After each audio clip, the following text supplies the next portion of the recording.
Bye. Bye. Have Alright, but thanks. So cookies, glitter, and what? Something else you need? No. Sure.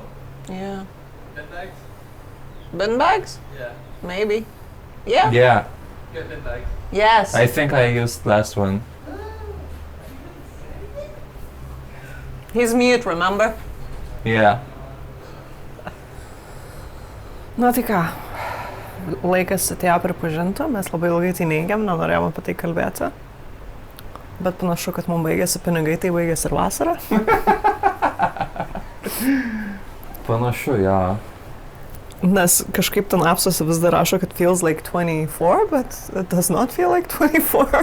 Ta prasme, vakar Williamas išeinant pasakė, kad feels like 24 ir aš galvoju, nu tokį didžiąją laiko dalį pradžioje, kai aš buvau 26, neatsimenu, koks buvo feels like, bet nu vis tiek buvo panašus, nes nebuvo šiaip, kad ten baisiai karšta gal. Ir tada galvojau, okei, 2 laipsniais mažiau, tai čia turėtų būti šiaip žiauriai šilta, 24. Ir tada mes išėjom lauką ir aš supratau, kad... Viena kaip šalta. Bet vapšė net 24, tai... Oi, tai žinai, pripratom prie plus 47 ir kiek tam, tai žinai, dabar jau čia duotsokas. Jau, o dieve, ar čia šaldytuvas? Ir mes esam šaldytuve. Grinai. Rip. Žodžiu. Duoda šaldytuvą dar stovėjų savo, tai kas toliau gal snikt pradės? Nu, tai jau lyt pradėjo kiekvieną dieną beveik. Jo. Tai tuo ir snikt pradės. Tai šiandien lyja. Bet būtų ir visai fainas, aš jau kaip ir norėčiau to kalėdinio oro, žinai. Įdomu istoriškai, ar čia kad nors yra snigę. Gali paguglinti? Tikrai kada nors yra. Mes būna, kad ir Saharai ten sniegas būna Anu. Nu, matai, kas tu pratingas. Bet nepasirodo. Tai tu matai žmonės, kai kurie nematė sniego. Būna kruša arčiausiai to. Okay. Arba sniegas ant kai kurių aukščiausių piksų, bet aplinkinėse salose, ne šitoje. Okay. Šalčiausia užfiksuota temperatūra čia yra 7 laipsniai. Tiek, kiek Lietuvoje dabar. Dabar Gal mažiau, dabar minusas jau čia, nes ten sninga belenkaip, tai turi būti minusas. Pamiršau, kad čiagi pūgos. Jo, tai ten. Nu tai kaip ir tada jasna, kodėl mums taip šalta, žinai. Tropikėliai. Žodžiu, mums dar reikia kaip visada patronai rašyti, gal važiuojam tiesiog. Va čia, kai buvo krušos kažkoks Wow. tipo That looks interesting. audra. Nu įdomiai. Gal šit metų sulauks.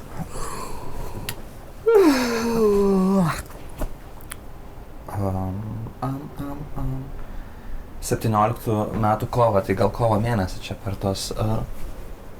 O 17 čia ne tie metai, kaip Lietuvoje gegužės mėnesį buvo užsnigę? Žinok, ne vienus metus buvo, tai galėjo būti. Ne, bet tikrai buvo... Birželį, kad žiūri valai. Buvo gegužė ir buvo stiprus snygis, bet aš tuo metu dirbau Vainotose, tai turėjo būti po 20 metų. Okay. Tai kažkuriais metais, tokiais 20-ais, 21 galėjo būti, kur žiauriai daug prie sniego, kur aš važiavau, dar gyvenau tam bute Savanorių prospekte, važiavau per Savanorius ir liepos visos tipo jau žaliuoja, bet išlinkę nuo sniego, ta prasme, buvo insane. Tai va, tai jo, galim važiuoti, nes mūsų laukia, kaip visada, rip. Ilgas? Ne, epizodas tai neturėtų būti ilgas. Nu, bet nežinau, žinai. Labai laukiu sužinoti apie tas moteris su gorilos kaukėm. Yeah. I will show you pictures and videos. Okay. Subscribe to OnlyFans for that. Nu tai gerai, sveiki atvykę Fermentuotus failus, kur Rugilė ar Karolis? Papasakosiu jums istoriją. Aha. Apie... Nu kažką ten kažką. Moteris su gorilos kaukėm tam. Sex shopą ten dar. Sex shopas. Empatija. It's a lot to handle. Nu tai gerai. Tai važiuojam. Nėra čia ko, žinai. Oho. Vis tiek nebepasiekėm to levelio, kur būdavo Kaune. Niekada nebuvo pakankamai blaivus, kad Wow.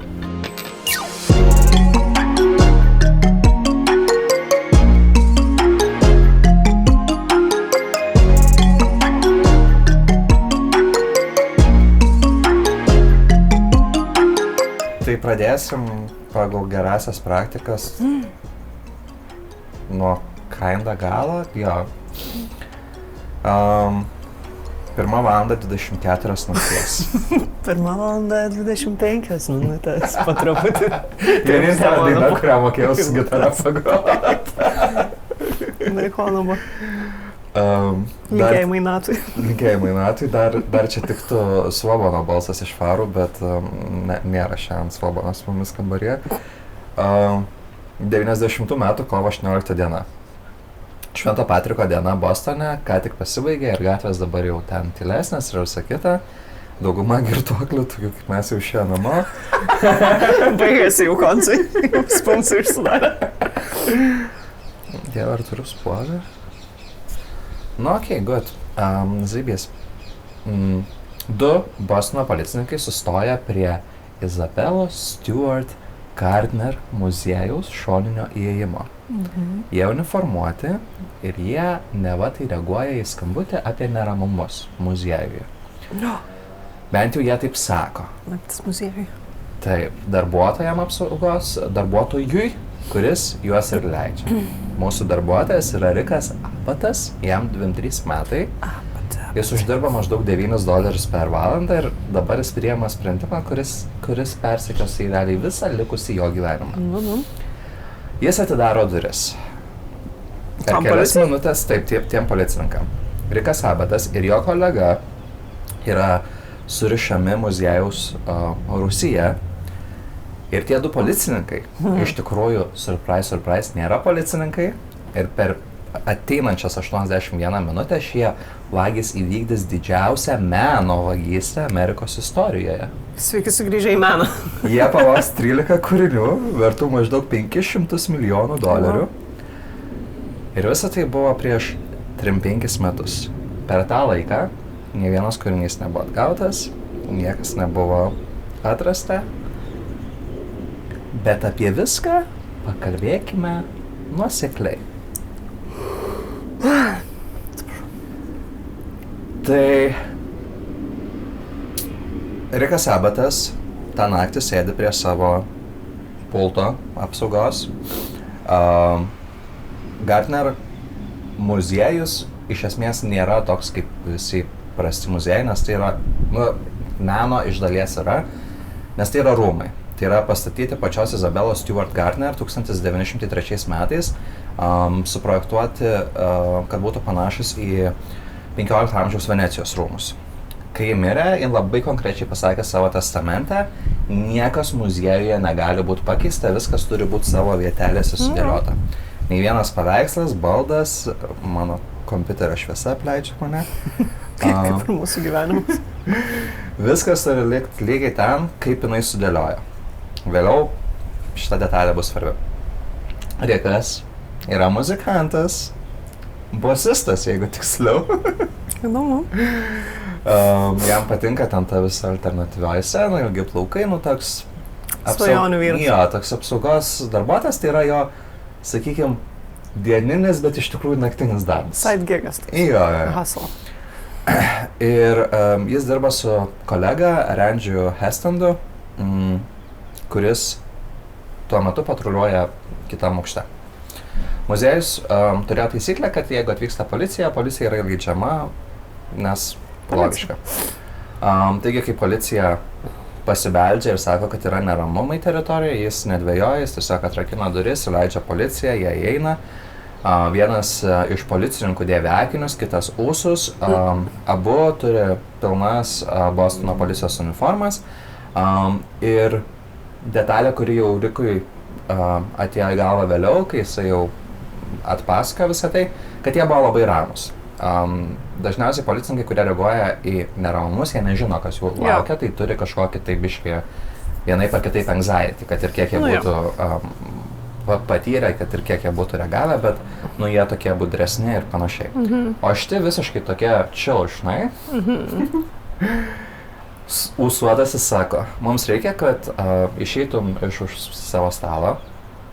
Rikas klausia, kam ir sako, tiesiog išeik, turim kai ką patikrinti. Rikas atvejoja, bet, reikia policininkų klausyti, vėlgi logiška, todėl jis išeina iš savo stalo. posto, jisai yra pagriebiamas plėšiku. Jam pasakoma, kad tai apiplėšimas, nedaryk problemų ir nebus tau jokių pasiekmių. Uždeda jam antrankius, rankytės už nugarytės, tada per radijo ryšį iškviečia Randy iš kito aukšto ir liepia ateiti prie apsaugos punkto. Randis visas sumišęs irgi atlėkė tenai, nu ir jam irgi lygiai taip pat uždeda antrankiai. Ir kas genialiausia jų plane, kad jie nėra rafinuoti tarptautiniai meno vagys, jie neturi ten kažkokios tai sudėtingos įrangos, jie neišjungia signalizacijos sistemų, ten visokių kompiuterizuotų dalykų. Vietoje jie naudoja pačias muziejaus priemonės prieš patį muziejų. Okay. Nuveda sargus į rūsį, prilipdo su lipne juosta prie vamzdžio, prilipdo. Nu, žodžiu. Žodžiai nesižodžiuoja. Taip pat uždengia jų akis, burnas ir paspaudžia pavojaus mygtuką prie apsaugos pulto.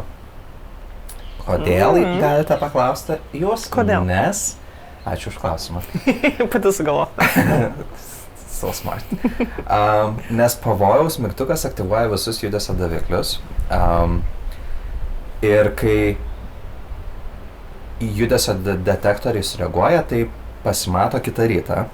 Taigi, vėliau, kai tyrėjai išžiūrės informaciją, matys, kad tiesiog viskas vienu metu suveikė, bet nesuveikė konkretus davikliai, kad būtų aišku, kaip ten vyksta judėjimas. Tiesiog viskas vienu metu sukūrė realiai triukšmą.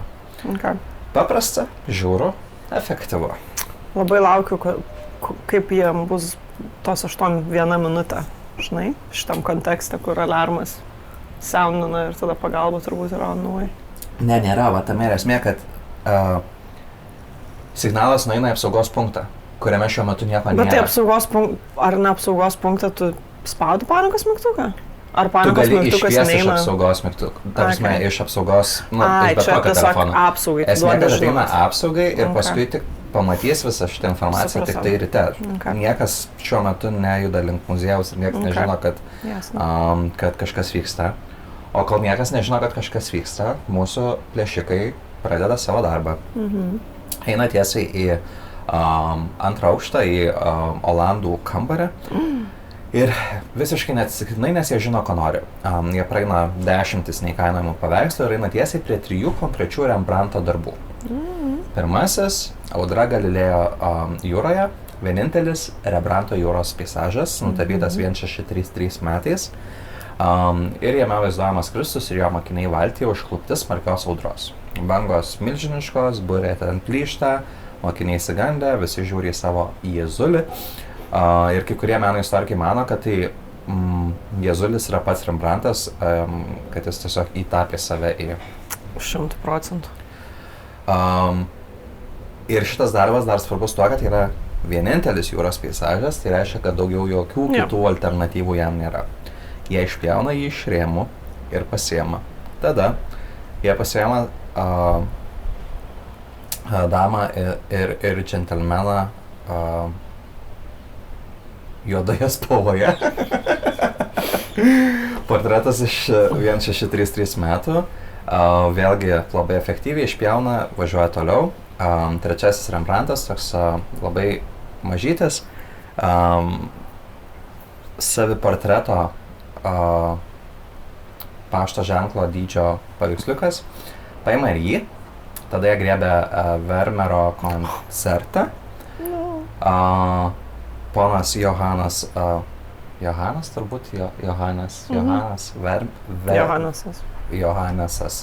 Vermeeras per visą gyvenimą nutapė tik apie 3-4 darbus ir koncertas, aišku, vienas iš 3-4.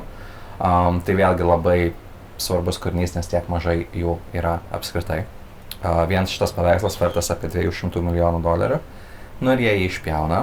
Tada paima 5 Degaso eskizus, kinišką bronzinę taurę iš Šango dinastijos, maždaug 3000 metų senumo. Taip pat griebė tokį iš esmės dekoratyvų bronzinį erelio formos ornamentą nuo Napoleono vėliavos stiebo to viršaus. Kai aš norėjau sakyti Amerika. Nėra, kad net ypatingas realiai dalykas, tiesiog toks random, žinai. Crazy Girls. Tada eina į trumpąją galeriją ir paima mane paveikslą Čes Tortoni. Tai vyro cilindro formos skrybėlio portretas, kuris sėdė Paryžiui, kuriame tu greitai būsi. Tada bando pavogti Rembrandto kraštovaizdį su obelisku, bet negalėjo jo išimti, paimti realiai, bet paimė rėmą tiesiog tik tai. Geriau nei nieko, žinai, kaip sakyti. Vis tiek lietė tą meno kūrinį, žinai, tai. Tai galės reprodukcija įdėti tiesiog į vidurį ir rėmas tai originalus. Patikrins rėmą, sakys, jo. Sakys, jo, čia viskas yra kaip čia zybys. pistas, žinai, daugiau autentiškumo tvirtinti. Tada jie bando paimti dar 2 paveikslus iš pirmo aukšto, bet jiems nelabai paina. Nusiema juos realiai nuo sienos, nustempia iki durų, tada supranta, kad gal netilps į, žinai, automobilį ir kažką sako, Dievinu šitą chaosą. Ta visą tokias bipolar girlies, žinai, manic pixie girl energy. Lavinu. Myliu. Tai po 8 minutės jie tiesiog išeina pro tas dureles, pro kurias atėjo, susikrauna viską į transporto priemonę ir išvažiuoja. Tuo tarpu mūsų Rikas su Renčiu yra dabar labai artimam ryščiui, vis dar surišti Rusijai. Ir liks tenai iki pat 8:30 ryto, kai vyks kita pamaina. Bet čia, žinai, kas yra, čia yra idėja kokia tai smut, žinai, noveliai. Taip, kad ten jie žiauriai pjaunas ir tada jos surišo draugę ir per naktį atranda vienas kitą kaip meilės objektas. Enemies to lovers. Traupas, aha. Gerai, palauk, užsirašyti. Tai aš tau parašysiu, kaip redaguosiu šitą. Na ir kai atvyksta pamaina jau nauja, viskas kaip ir atrodo įprastai. Bet tada supranta, kad prie apsaugos pulto tai šiaip nieko nėra. Kas yra mažiausiai keista. Suranda sargus apačioje, skambina policijai ir šį kartą jau tikrai policijai. Ir per kelias valandas ten muziejus pilnas Bostono detektyvų, meno nusikaltimo specialistų, FTB, jie ten apdoroja įvykio vietą, apklausia sargus, peržiūri ten visokius įrašus ir suprantant, kiek didelis yra vagystės mastas, nes tai yra 13 kūrinių, vertingiausia meno vagystė visoje istorijoje, maždaug $500 milijardo vertės meno kūriniai yra tiesiog bye. Bet be to, kad tai yra pusę milijardo, tai dar tiesiog kai kurie kūriniai yra apskritai nepakeičiami. Kaip vienas iš 3-4 arba Rembrandtas ir panašiai. Ir kaip sakiau, kadangi Isabella Stewart Gardner turėjo labai griežtą testamentą, tai nieko į tas tuščias vietas komanda negalėjo įdėti atgal, tiesiog turėjo palikti žaizdas tokias tuščias ir tiek. Geriau tai kas būtų atsitikę, jeigu būtų dėję, ar būtų jas persekiojus iš po mirtino pasaulio? Mes pakalbėsim apie tai, bet šiek tiek vėliau. Tai FTB sukuria specialią operatyvinę grupę. Bostono policija skiria detektyvus, muziejus pasiūlo premijas, iš pradžių siūlo $1 milijoną, paskui ją pasiūlys $5 milijonus, tada galiausiai $10 milijonų ir $10 milijonų vis dar iki šiol yra galiojantis pasiūlymas. Jeigu juos gausi, jeigu padėsi atgauti paveikslus minimaliai pažeistus arba nepažeistus. Jeigu ten skutelį kokią atneši, tai gal kokį duos $10. Tai einant prie tyrimo, pirmiausia reikia šiek tiek susipažinti su pačiu Bostonu. Kaip pagražėdamas, kaip visada podcast'o metu. 90-ieji metai ir pasaulis, kuriame įvyksta šitų paveikslų dingimas, yra toksai, kaip ir matom filmuose, pilnas mafijos. Turim italų mafiją, kuri ten giliai leido savo šaknis. Turim airių mafiją, kuri irgi galinga. Turim Whitney Bulger, kuris vis dar valdo savo imperiją iš pietų Bostono ir čia yra puikiai juodoji rinka visokiem voktiem dalykam. Pradedant po narkotikų, baigiant, pavyzdžiui, Rembrandtu. Jo. Bet problema tokia, kad nėra, kad tu gali taip lengvai parduoti tokius paveikslus, ne taip lengvai kaip, pavyzdžiui, narkotikus. Kiekvienas muziejus realiai pasaulyje, kiekviena bet kokia įstaiga susijusi su menu, aukcionų namai ir ten kažkas, jie visi žino, kad šitie paveikslai yra dingę, jie visi stebi visus įmanomus kanalus, Interpolas žino, kad šitie paveikslai dingę, FTB, nu žodžiu, visi žino, kad šitie paveikslai yra labai ieškomi. Tai ką tada daryti su paveikslais? Nu ir šitas klausimas bus klausimas ir toliau. Bet galėsim padiskutuoti apie tai po to. Dabar pirmą susitelkim į tai, ką mes žinom, susidėliokim savo bordą ir tada piešim raudonas linijas. Pirminis tyrimo fokusas, aišku, buvo į Sargą, į Riką Abatą. Ir buvo klausimas, ar jis specialiai leido tenai tuos, žinai, vagis, ar jis ten kažkaip susijęs. Kas kelia gal neramumą jo istoriją, tai kad anksčiau tą naktį, apie vidurnaktį, jisai buvo išėjęs pro šoninės duris trumpam, kaip jisai sakė, tiesiog, kad gautų šviežio oro, bet judesio davikliai rodo, kad jis buvo išėjęs iš muziejaus teritorijos ir grįžo. Kodėl? Ar davė kažkam signalą, ar susitiko su vagimis? Rikas sako, kad ne. Tyrėjai, aišku, nėra, kad iki galo patenkinti šitą versiją. Tada turi jie kitą klausimą, kodėl apskritai jisai leido, nes iš dalies muziejaus pozicija yra, kad taip įleis policininkus, bet nepalikti savo posto irgi. Ir jisai galėjo paprašyti, jis turėjo būti savo tam poste. Jis galėjo paprašyti policininkų, kad parodytų savo dokumentus per stiklą. Nėra, kad buvo kažkokių labai aiškių priežasčių, kodėl tas duris reikėjo atidaryti, bet jis atidarė. FTB, aišku, jį patikrino pačiu patikimiausiu būdu pasaulyje, poligrafu, netgi ne vieną kartą. Ir visus kartus jisai nemelavo ir sakė tiesą. Ir jis tiesiog niekaip nėra susijęs su įtariamaisiais. Tai viskas išteisintas. Nu. Taip. Sarkazmas, draugė. Kažkada. Randis Hastandas, kitas mūsų sargybinis, labai greitai praeina visas patikras ir nesukelia jokių ten raudonų vėliavų. Nu ir Rikas greičiausiai tiesiog padarė klaidą, pasitikėjo pareigūnais, nes that's what you do, kai matai uniformą. Ar jisai susijęs? Nežinia. Visgi su laiku FTB daro tyrimą po tyrimo, ten visokius dalykus ir galiausiai nusprendžia, kad jis nėra susijęs ir kad jis nėra įtariamasis ar kažkoks ten prisidėjęs. Tai jeigu ne Rikas, tai kas tada, žinai? Nežinau. Pirmoji pagrindinė teorija, aišku, veda netikėtą į Bostono mafiją, susijusią su patriarcha nusikaltėlių šeima.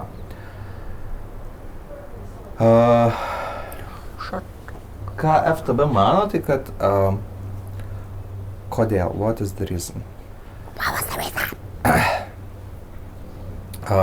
FTB teorija yra ta, kad apiplėšimai vykdė žemo lygio Bostono nusikalstamos organizacijos nariai, ne kažkokie ten dideli planuotojai, nerafinuoti kažkokie tarptautinio lygio vagys ar panašiai, tiesiog vietiniai vyrukai, kurie sėdėjo bare ir sako, o juk apsirengtume uniformą ir vaikai muziejų ir apiplėštume.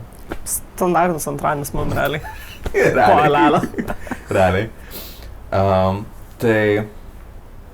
Tai būdas protingas, jie apsivilko uniformas, panaudojo realiai paties muziejaus saugumą prieš jį. Ar jie žinojo apie apie tas taisyklės, nemanau, bet tiesiog policija yra policija, jie tokį ėjo pripis ir tiek. Vapank. Nes iš dalies kitas yra dalykas, kuris prisideda prie šitos teorijos, ką ir tu pagavai, tai kad yra chaosas visiškas. Taip, jie paėmė labai vertingų kūrinių, jie ten praleido, žinojo akivaizdžiai kelis kūrinius, bet taip pat paėmė ten tą erelio dalyką, kuris, iš esmės nėra kažko tai labai vertas. Arba rėmą. Arba rėmą. Tai jeigu kažkam, pagal užsakymą rinktų paveikslus ar kažkaip, tai dar kažką suprastum, bet dabar toks atrodo, kad tiesiog. Tikiuosi nepamiršiu šito pointo, kai diskusija bus, nes aš turiu minčių. Ok. Aš irgi tikiuosi. Taip, kad prisiminčiau, kad pamiršau. Jo, tai FTB mano, kad jie žino, kas padarė, bet jie niekad neįvardino ir tiesiog sako, kad abudu vagys jau yra mirę. Ir jie mirė gana greitai po apiplėšimo per maždaug metų laikotarpį nuo tada.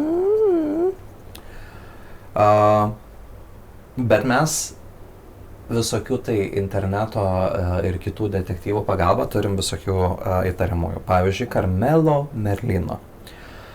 Jisai turėjo automobilių remonto dirbtuvės Bostone, bet iš esmės tai buvo tik fasadas, kaip mes žinom iš filmų. Iš tikrųjų tai buvo organizuoto nusikaltimo centras. Vogti automobiliai, narkotikai, susitikimai tarp mafijos ir visa kita. FTB, aišku, jų ten vienu ar kitu metu pasiklausydavo, nes FTB yra FTB. Ir 99 metais, beveik 10 metų po Gardnerio apiplėšimo, Merlino ir keli jo bendrai buvo sugauti bandydami plėšti šarvuotų automobilių sandėlį. Ir tyrimo metu jis kažkaip ten išsikalbėjo at some point, kad jis žino apie tuos paveikslus kažką, žinai. Ir sakė, kad jis gali juos sugrąžinti. Drąsu. Sakė, kad tiksliai žino, kur jie yra. Netgi bandė derėtis, kad gautų švelnesnę bausmę už mainais už paveikslus. Ar jis melavo? Galbūt. Ypač turint omenyje, kad jam grėsė, kalėjimas, bet FTB bandė ieškot, bandė išspaust, nieko neišspaudė, jisai tiesiog mirė 2005 metais ir niekada apie paveikslus daugiau nieko nepasakė ir Sakai, tavo jie padarė dylą su juo. That's stupid. Tada yra Davidas, gal padarė dylą ir gal ten nieko nebuvo, jis ten sakė, važiuokit į tą sandėlį ten kažkur. Gal nežinau, tiesiog tas nebuvo akivaizdu iš istorijos. Tai toliau turim Davidą Turnerį ir George'ą Heisfelderį. Turneris irgi buvo susijęs su ta pačia brigada, o Heisfelderis buvo, sakykime, karjeros nusikaltėlis. Jis buvo nuteistas klaidingai nuteistas už žmogžudystę 67 metais, praleido 15 metų kalėjime ir tada buvo išteisintas ir paleistas į laisvę. Aišku, išėjęs į laisvę, nėra kad pasirinko doros kelią. Abudu vyrai buvo pastebėti prie Gardnerio muziejaus tam rajone kelios dienos prieš apiplėšimą. Vėlgi įdomi detalė, Heisfelderis mirė 91 metais, tik metai po apiplėšimo, narkotikų perdozavimas. Turneris vis dar gyvas ir vis dar teigia, kad nieko neturi bendro su visa šitą istoriją. Tada turim Robertą Donatį. Donatį buvo mafiozas, kuris turėjo ryšių su patriarka šeima. Jis buvo pagarsėjęs savo apiplėšimais, įsilaužimais ir panašiai. Ir prieš Gardnerio apiplėšimą jisai prisidėjo planuojant kito muziejaus Connecticute apiplėšimą. Tas apiplėšimas niekada neįvyko, bet... Mažytas! Bet aišku tai, kad jisai turėjo minčių apie meno įstaigos apiplėšimą. Jisai buvo nužudytas 91 metais, sumuštas iki mirties savo namuose. Žmogžudystė iki šiol yra neįspręsta. Čia jau galima pamatyti tam tikrą Motyvą, paterną, jeigu jo. kažkas norėtų. Bet dar yra Louis Royce'as. Jis buvo meno vagis ir sukčius, su labai tinkama pavardė tam. Ir vis sakydavo, kad jis turi ten kažkokių, žinai, žinių. Atsilieka viena. Važiuota, ne. Ir reikia palaukti. Apsverksiu. Jis sakė, kad gali ten, žinai, suvest su žmonėm, kurie gali grąžintos paveikslus. FTB ten visaip jį išmėsinėjo ir galiausiai nieko nepavyko išsiderėti. Jinai pasiklydo, neranda savo draugų, nežino, kur įskris. Ten, kur visada. Jinai nežino, bet jie paliko. Nu, gal nuskliuvo, nebeatsipa. Dabar skauda galva iš liūdės. Ne, mažytė. Aš galiu tau nuvesti, aš žinau, kurios yra.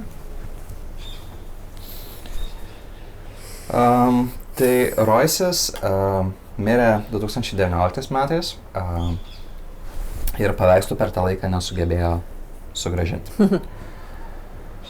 Dar yra teorija, jau įmant plačiau negu žmonės, kad su apiplėšimu susijusi Airių Respublikonų armija.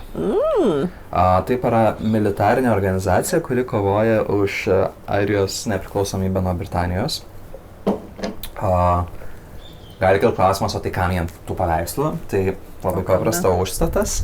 Tai yra šantažo akimirka, jeigu turi gerą kortą. Tai vėliavaisiais 80-aisiais ir ankstyvaisiais 90-aisiais ARA finansavo savo operacijas per visokias nusikalstamas veiklas, narkotikų prekybą, ginklų sandoriai, banko plėšimą ir panašiai. Kai kurie tyrėjai mano, kad jie galėjo būti susiję su meno vagystėmis ir vogdavo paveikslus tam, kad panaudotų juos kaip užstatus už ten, pavyzdžiui, ginklus ar ten kitus reikalingus dalykus. Sąsajos su apiplėšimu yra tokios, kad tais pačiais metais, kaip Gardner apiplėšimas 90-aisiais, Airijos policija atgavo šiek tiek pavogtų meno kūrinių, kurie buvo būtent susijęs su ARA organizacija. Ir tarsi buvo gandų, kad nepatvirtintų dėja, kad neva tai tie paveikslai atkeliavo į Airiją. Bet FTB mano, kad tai yra nesąmonė, todėl kad labai stiprus ryšys yra su Bostonu ir visi tariamieji, kurie buvo identifikuoti, jie buvo ne iš ten ir nesusiję su niekaip. Tiesiog nėra jokių sąsajų.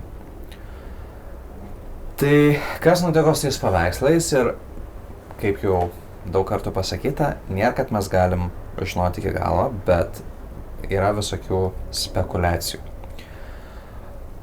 Tai vagys greičiausiai buvo žemo rango kažkokie tai vagilkos. Galbūt jie ten gal ir pagal užsakymą darė, nes akivaizdžiai bandė kažkurios paimti, bet nepavyko, ėmė ir gerus, gal pasėmė porą savo, žinai, tiesiog. Nu tai čia tą chaoso dalį įmanoma racionalizuoti.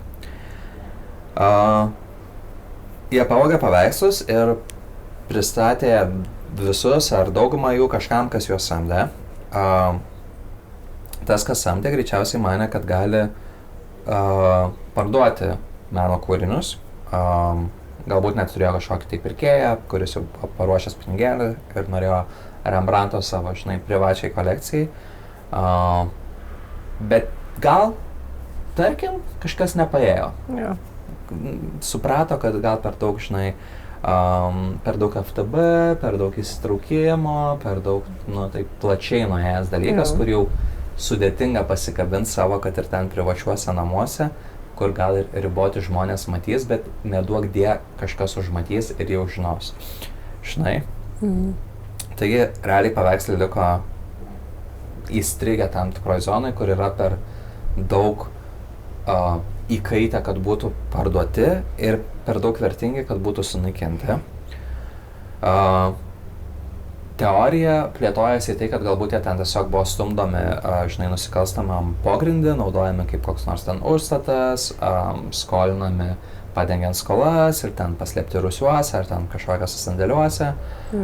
Galbūt kažkas, žinai, galvojo, čia 10 metų palaikysiu ir tada biški viskas nurims. Bet realybėj tai niekada nenurimo, nes iki šiol ir FTB laiko tą bylą atvirą ir muziejus vis dar siūlo atlygį, nors jau ten tikėtina, kad ir kai kurie susiję žmonės yra negyvi. Bet be šitos yra kita galimybė, o jei paveikslai buvo sunaikinti. Mums gal tai ir atrodo, žinai, toks, kas galėtų taip pasielgti, bet nusikaltėliams... Bet kam tada vogti čia?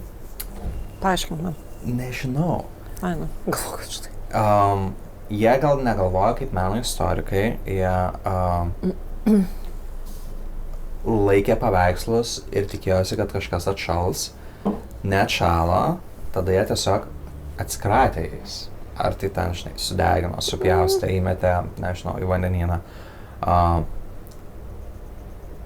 Tikėtina, kad taip nėra, bet atmesti iki galo negalima.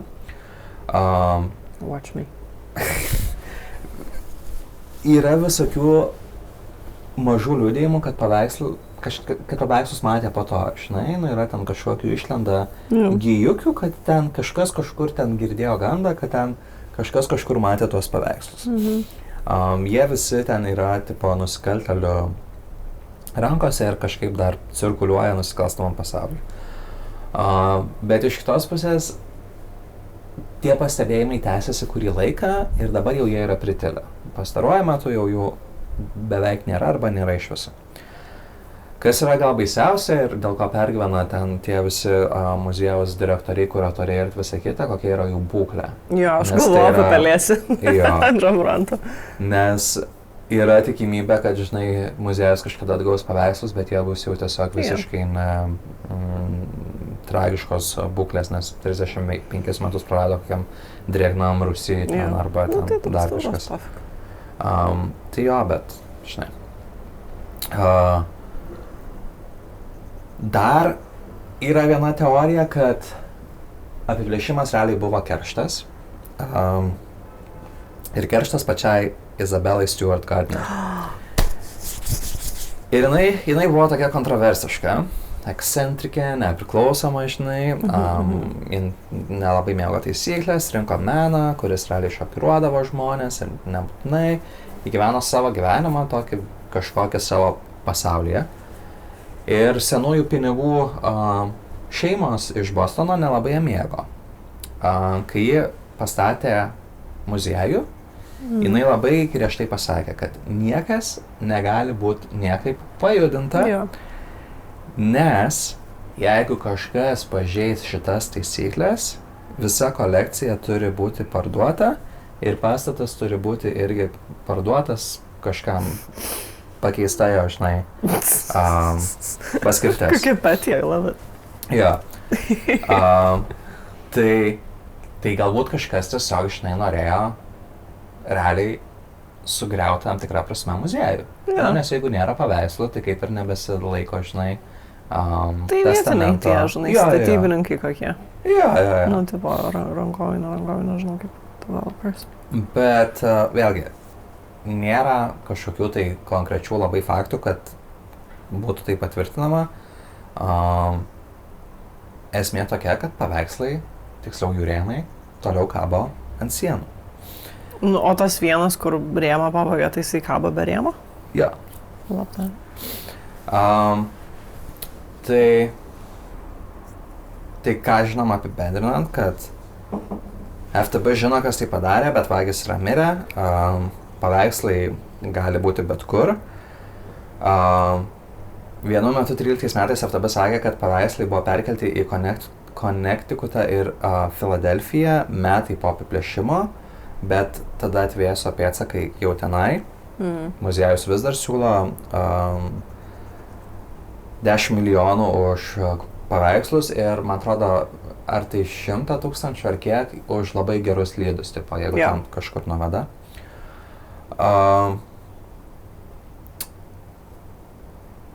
15 metais muziejus išleido įrašą iš apsaugos ant tų visų sistemų ir jame buvo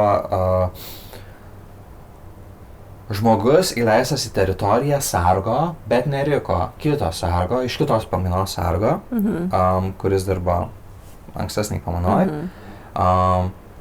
Ir vyras įraše niekada nebuvo identifikuotas. Nors muziejus tikėjosi, kad paviešinimas žinai padės, bet vyras neidentifikuotas ir niekaip nesusieta nei su apiplėšimu, nei su niekuo. Tiesiog. Muziejus tikisi atgauti bent vieną paveikslą ir jau tai būtų pergalė, bet kol kas pergalės nėra. Anne Havley, direktorą buvus, sakė, kad sapnuodavo paveikslus. Ir sapnuose, žinai, ateidavo į muziejų ir ten tie visi paveikslai kabėdavo savo vietose. Bet per visą jos direktoriavimo laiką nieko neįvyko.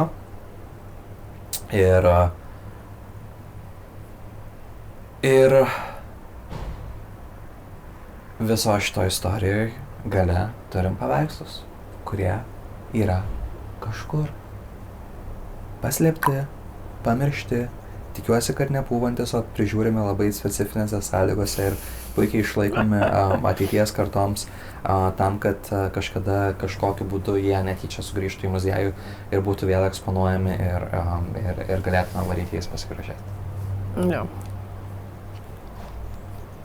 Ir tiek šį kartą. Nu, labai įdomu, labai panašu į filmą. Patinka, kad nėra rezoliucijos, nu, tipo, kad paveikslų vis dar nėra. Mane kažkaip džiugina tokios neišbaigtos istorijos. Mes galėsim padaryti antrą dalį kada nors. Jo. Tada 7-5 metų jau tokia. Mėgstu, kad mes paskutiniu metu labai į menus atsigręžę. Nu, tai žinai, sunku būti neatsigręžusiam į menus, kai tu literaliai esi atsigręžęs į meną. Kai menas į tave atsigręžęs. Ne, tą dalyką, kur norėjau pasakyti, tai tu po to pasakei, kad aš irgi galvojau iš pat pradžių, kad čia bus tie žemesnio rango tipo vagiukai, kurie tiesiog ėjo prie tikslo kažkokio konkretaus, bet tada pakeliui galvoja, tai reikia ir savo pasigriebti. Tai... Kažką, kad kai pasakos draugam, žinai, kad jie patikėtų. Žinai, jo. Ar ten prastums kažkur šuniukę, side hustle. Įdomu. Iš vienos pusės gal ir liūdna, kad nežinom, kas tai padarėm, nes būtų respektas, kaip visada mes turim tą tokį motyvą, kur gerbiam prasisukusius. Respektas. Bet nežinau, žinai, kas keista? Nežinau, kaip... Nežinau, kokia to yra prasmė viso šito pokalbio kontekste. Gal labiau, jeigu ne bet ką kitą parodo, tai tiesiog Bostoną tais metais, nes kiek ten iš 4 tariamųjų 3 mirė per pirmus metus nuo apiplėšimo ir jie tipo, yra skirtingi tariamieji, tai jie nebūtų, tipo, kad pirmas ir trečias tai padarė. Bet visi mirė per metus, tai tiesiog, žinai, gražus paveikslas, kaip tais laikais ilgamžiškumas nebuvo dalykas, jeigu esi mafijozas. Tai toks, sakykime, socialinė kažkokia tai komentarystė, komentaras iš tavo pusės buvo toks per aplinką. O ką tu galvoji? Man tai yra įdomiausia, žinai, nes yra ir dokumentika Netflix'e, tai galima pasižiūrėti ir ją. Man yra įdomiausia, žinai, suprast, tai kaip vyksta tų paveikslų logistika. Nu vis tiek, ne visi yra ir labai mažė per to pašto ženklų dydžio, žinai. Nu, kad ir nedidelis, ten A4 dar didesnis, bet, nu, tipo, tu neduosi tiesiog to paveikslų, todėl, kad jie išpjauti iš drobės kai kurie. Tai jie nelaiko formos, tipo, ar jie ten įdėti kažkokius, žinai, maišą, nu, tuos plastiko kažką, tokius specialius ten, kur būna meno, nežinau, kūriniam, ar jie... Žinai, aš bandau įsivaizduoti tiesiog tą nusikalstamą pasaulį, kur, žinai, ten kažkas sako, noriu ten kelių šimtų kilogramų narkotikų, sako, biški dabar low on cash, bet turiu čia, žinai, rebrandą vieną. Ir tiesiog atneša ir, tipo, Ir ką tada jis daro, ar tu pasikabini, o šitą, žinai, man čia daug klausimų viename, bet toks, kur aš bandau įsivaizduoti ir man sunku, aš nežinau, kaip šitas mafijos pasaulis veikia. Jo. Dėl gabenimo, tai esu mačius skaičius kažkur, kad tiesiog, nu, kaip tu sakai, kadangi esi išpjautas už drobų, tai dažniausiai tiesiog deda į jau, nu, tipo, paveikslą, tipo, žinai, yra paveikslas ir viduje tas jau tikrasis paveikslas, ten sakai, o čia, žinai, nežinau, gabenu kažkokią, tai reprodukcija, nežinau, Picasso ar ten, vapšė, Rugilės Ališauskaitės Baxter, o viduje, žinai, Vermeeras. Painted by Rumi. Jo, Amok Barry. Šitas, taip, o dėl to, kaip tie mainai vyksta, tai įdomu iš tikrųjų būtų pabūti muse ant sienos. Ai, va, prisimenu. Kai kalbėjom apie teorijas, kas galimai atsitiko su tais paveikslais. Aš netikiu, kad jie sunaikinti, nu tikiuosi, kad jie sunaikinti. Nu, aš ir tikiuosi, kad. Ir aš manau, kad jie tikrai nuoširdžiai, tu man atrodo nesutikai, man atrodo, kad jie tikrai nuoširdžiai kažkur kaba pas kažkokį ten, žinai, nu jau ten doną, žinai, ir tipo, kai tu turi tik tai savo artimiausius žmogus, kurie tave lanko, kurie turbūt net nelabai ir žino apie Vermeerus ir taip toliau, tai visai gal ir tikėtina, kad jie kažkur tiesiog yra ant display, kažkas jais džiaugiasi. Arba kokiam tai slaptame fligelyje savo didžiulio namo, žinai. Arba kokiam, žinai, ten ir, kad ir miegamajam, bet jeigu ten didesnis namas, kur ten, žinai, tu ten svečiai tik svetainėje laukiami, ar ten kokiam darbo kambarį, darbo kambarį gal dažniau ir tai gali ateit, bet miegamasis jau toks, labai privati erdvė dažniausiai, kur žmonės neina, tai jeigu ten vis tiek nusikaltėlis turi kažkokią didesnę chatą, tai gal ten, žinai, miegamajam kaba ir ten niekas jo nemato. Aš šito net mešiu iki galo, labiau čia folkloras atmeta interneto, kad, žinai, taip mažai tikėtina.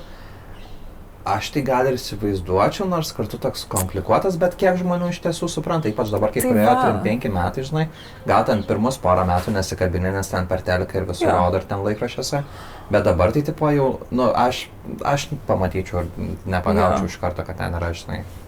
Aš galvoju, kad taip ir bus, kad, nes tipo, man atrodo, kad jeigu jie keliauja, kaip tu sakai, žinai, kaip kažkoks užstatas, užmokis, whatever, tada būtų didesnė tikimybė, kad jie būtų kažkaip tai nes kuo daugiau keities, tuo daugiau rankų, akių pereina, pamato, žinai, tai tada mano galva būtų didesnė tikimybė, nebent, kaip sakai, jie buvo sunaikinti, kad kažkas būtų pastebėjęs, kažkokie būtų buvę lydai. Noriu tikėti, kad literaliai, tiesiog, kažkokia prasme pas kažką kabo, ten aplinkiniai nelabai gal meną supranta, arba tiesiog tyliu, nes tipo, ar tu sakysi, kur mano krikštatavas, žinai, tipo, turi tuos Vermeerus ir Rembrandtus. Ir numirs kada nors, ir jeigu numirs be, jie gal čia turi testamentus, bet kada nors tiesiog, taip koksai randominis žmogutis, pablėt 50 metų, 100 metų tiesiog ras tą paveikslą.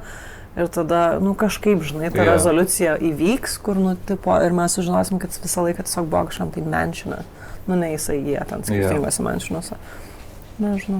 Vėl gražus dangus. Šiandien nebefotkinsim, bet žiauriai gražus. Trečias epizodas bus apie tą patį. Wow. Pamečiau mintį. Sorry. Ne, kad turiu daug... Kaltink traškutę. Jo. Apsirūkiu žolės kaip visas traškimą. Aš tikiuosi, kad yra, kaip tu sakai, ir kad darbai yra nesunaikinti, yra maža tikimybė, bet kažkaip abejoju. Ir tikiuosi, kad vieną dieną įvyks, kas tu sakai, kad ten random kažkoks jau ten 3 kartos, žinai, kažkas sakys, ai pala, čia yra Rembrandtas. Pradės deitin kokią ten meno, žinai, kolekcionierių ir tam tipo ir sen kas čia. Atsikelia ryte ir tokia, Jo. čia Rembrandtas, ten ta jūra, kažkas ten. Jis, pipi, žinot, čia mano tas debilas senelis, 100 metų už tos sienos pasikabinęs, jį buvo, nežinau, tipo, ar tau atrodo, kad man įdomu. Nors sakys, seniukai, man buvo malonu su tavim pasiduoti, bet manęs kitoje šito pokalbio pusėje laukia 10 milijonų. Tai štai mano numeris. Ir neskambink. Tave aplankys policija šiandien po pietų. FTB irgi turbūt, Interpolas. Suslėpk narkotikiukus, suslėpk viską, kažką aš duodu tokį nečystą. kaip žemą startą, tau bus pizė. Nebent tu nori man duoti 20 milijonų. Ko atveju mes galime susitarti ir aš pamiršiu šį one night stand ir pamiršiu, kad mačiau tai ant tavo sienos. Svajonė. Gal pas Ale kabo. Ben.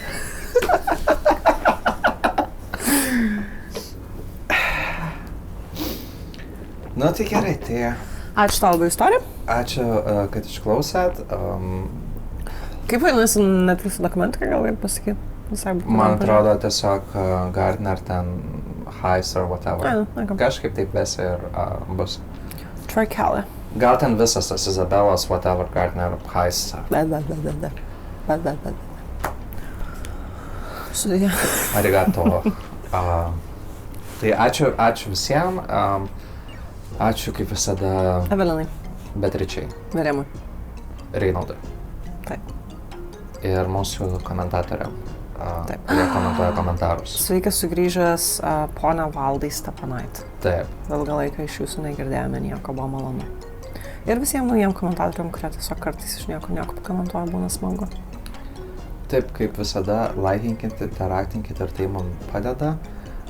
Mūsų prisijunkit į mūsų...